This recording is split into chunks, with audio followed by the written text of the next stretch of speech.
It is week 15 in the NFL, and looky here. We got our first Saturday slate of the year. That's exciting. Add to that championship weekend in college football. That's a great Saturday. Oh, I'm looking forward to this. And Pod Worlds collide. Macon Gunner from that other show anchors our joint bank account. So let's get after it. How bad, very nice.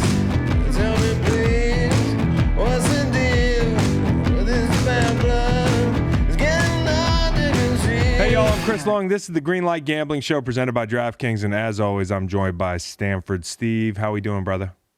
Good. Nice shirt. Thanks, man. You know, it's my trusty flannel. I wear it probably 3 days out of the week. It's got the Sherpa I was just telling lining. Reed and the boys, I don't even know what that, like, I have never put one of those on in my life.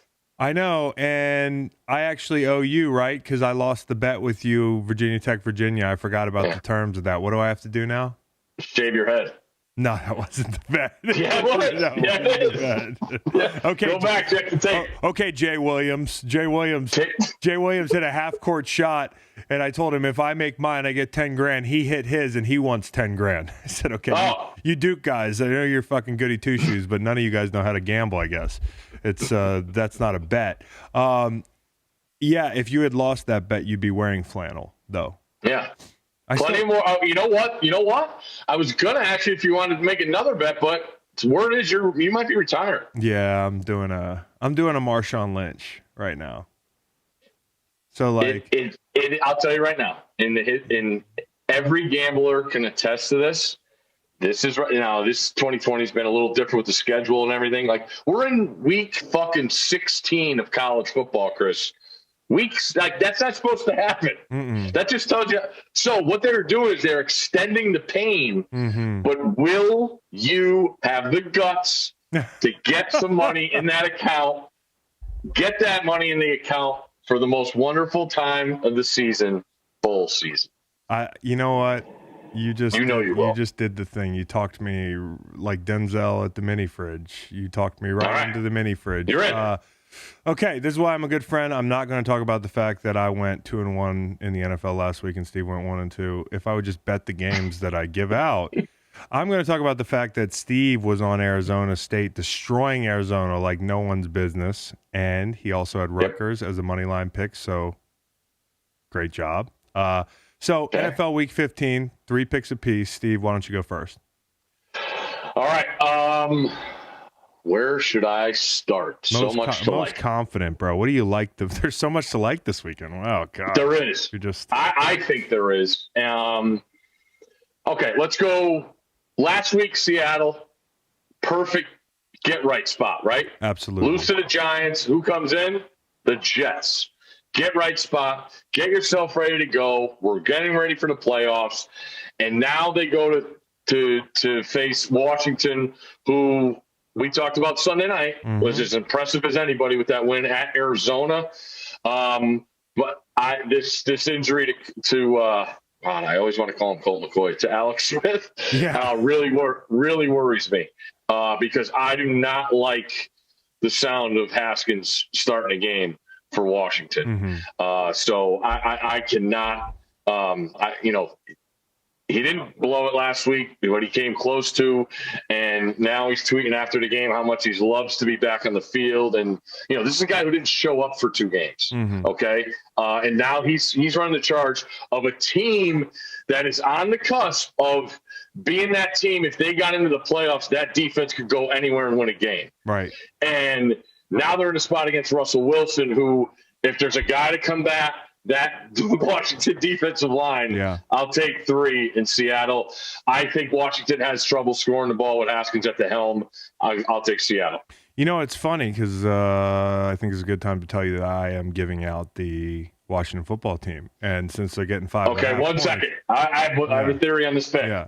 You went back and watched the tape of Washington, Arizona this past Sunday and just fell, and you're just in love. Promise you no. It's more about Russell Wilson and my experience with him when you can get pressure with 4. And you have the type of guys that they have that have speed on the edge that can run him down, and they have the push in the middle. And on third down, here's another little nugget. I mean, Seattle hasn't been great offensively. For all the explosiveness they have in their offense, they have not been like a chain moving unit. And Washington's gotten better and better gelling as a defense, especially on third down. The only thing that gives me pause here, besides the Haskins thing, which of course, my concerns, the reason I think Washington is going to play with them is because of the defense. That goes without saying. So I'm just going to hope that Haskins doesn't turn the ball over a bunch. I think they keep it close. I think Seattle wins the game. Carroll has his groups have been good against Rivera's group, 6-2. But I think they need this win. And I think this is the kind of spot where Rush struggles a little bit. So, okay. Yeah, I mean, look at 16 points to the Rams, 23 to the Eagles. Now, that was a win, but nobody talked about it because everybody was distracted by Carson Wentz. They were not great offensively. No. It's always a struggle there. Right. 12 points against the Giants. That's all within the last month. What do all those teams do? They make sure they rush 4. And 2 of those 3 do it really well with talented dudes.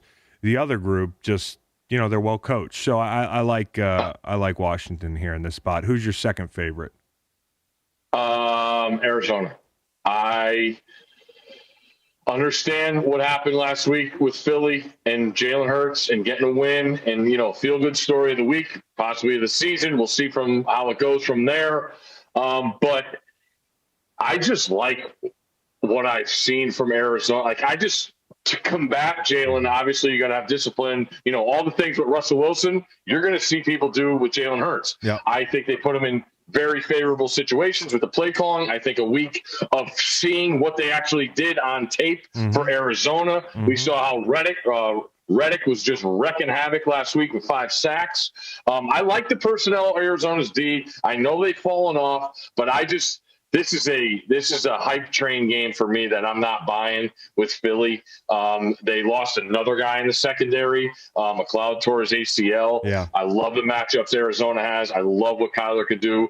And I know Philly's been good against the run, but I put it this way, with the quarterback with the ability. Different. Quarterback runs different, Yes. And I trust Kyler throwing way more than Jalen. I like Arizona too, actually. I do, and Philly fans aren't going to like this, but I'm not giving this out because I can't do it. But just last week, I thought the Eagles kind of jumped the Saints, who are not that fast a defense, and the team speed was a lot for them at the ball carrier position. Miles Sanders is legit. Fast as fuck. Jalen Hurts, I think guys realize on the field, fast as fuck. But if they don't get that 200 yards on the ground this week, and look at Jalen in the second half, there's going to be growing pains with this guy. And certainly I like his poise. I like the way he looks and all that. But Arizona, especially for Philly's defense, creates a whole new challenge that the Saints didn't. If you look at the Eagles' defense, they're really good at teams that run into the teeth of the defense. What I was surprised by last week is they did a good job in the screen game and that sort of thing, and they kept, even though Kamara had a lot more touches, they kept him in check to where they could win the football game. I think Kyler gets after him, especially with those injuries in the secondary that you mentioned, D-Hop and those guys. So I'll give out, for my second most confident pick, I'll give out the Chiefs, okay? We're just talking about the Saints. I think their defense has gotten a lot of righteous hype. They've played great. Quan Alexander's helped them at the second level. Yes. I do think, though, that they have a team speed issue when they face Kansas City, and most teams do. But this is gonna surprise them. I mean, this is gonna be something that they hadn't seen all season long. And if you look at the Saints, man, they've got 2 wins over current teams over 500. You know who those wins are over? The Bucs, one team. So, wow. We're going to find out if Drew Brees doesn't play. I like them even less. I doubt Drew Brees is playing or effective. It doesn't sound like this late in the week. I would not count on him. So it's going to be Taysom Hill, and I just don't think you can keep up, man. You can try to play keep away, but the way you beat the Chiefs is you keep up. It's not keep away, it's keep up. And that's why I think a team like Tennessee, we were talking about this on another show, Tennessee is actually a funny, good matchup because they can play keep away and they can keep up. Yes, yes. That's a great call. And it's great call. Yeah, and it's not even about because Tennessee, they're not going to stop anybody on defense right now, but it's just about keeping up. So, you bring that physical defense into town. All your good players are physical. Cam Jordan, Demario Davis, on the back end, you're not a team full of burners. I do think the Chiefs get after them, and it's sitting right now at a field goal. So get it before it gets to 3.5 or whatever, or however that line moves. I don't know, but get it at a field goal. Who do you like third? I'm going to go with the over in the Jaguars and Ravens game because I just feel like it's a free-for-all. Cleveland, obviously off the wild Monday night game, and Jacksonville just going to be out there slinging it. It's over, I think, around 47. But that's a fun game. I think Baltimore will do whatever they want offensively, and Jacksonville will just be throwing it around to those awesome receivers they have. So I like the over there. I love the over there. That's a great call. That's a great call, especially because Minshew's back, and Minshew's numbers are way better than the other guys they had out there. So they're going to pick up a little. I mean, the Ravens might score 31, 35 points easy on these guys. I mean, it's bottom 3 rushing defense. Lamar and those guys are going to keep the clock moving. But I still think they hit the over. I'll go 3. Gosh, what was it? Oh, yeah, a rookie quarterback to beat Bill Belichick. What could go wrong? Okay, you look at those numbers. I know this is an old adage, and the same thing about Bill versus former assistants. You look at those numbers through 17. They were much different than they are the last few years. The assistants are catching up a little bit. And I think it's about time with the Patriots that we look at this as like, yes, he's still the greatest coach of all time, but this is a different football team that we're framing these statistics around and these trends around. It is. So it's a different football team. Last week, Will Brinson made a great point. I caught it on Twitter, and shout out to Will. He was like, before the Pats-Rams game, he goes, if this team wasn't running out there with that helmet and that head coach, what is the line? What is the line of this football game? I mean, would it be 10? Would it be 13? It's just, we got to stop. And I respect the Pats, and they're going to scratch and claw, and I think it'll be a tight ball game, but we got to stop giving them legacy money here. And I'm going to go with Miami. I know that you don't love it because of Gesicki. Yes. Yeah, that's a huge out for me. But you're right, man. I mean, our guy Russillo's been on it for the whole season, just talking and looking at that Patriots roster and just being real about it, and not just saying, "Oh, Belichick will figure it out." Like at some point, Belichick needs some players on the field. Yeah, and we all know, the issues of drafting wide receivers and cap hits and all this. But it does scare me. Extra time, the extra days of rest. I know they're flying back after two games in LA. But it's, I've said on it, I'm rooting for the Dolphins. They're an awesome watch to me, and I'm trying to watch them every week. But this is it. If you're a playoff team, you go handle this game. Absolutely. You go handle this game, Miami. So it's a big spot for them, and it's a big spot for Tua, man.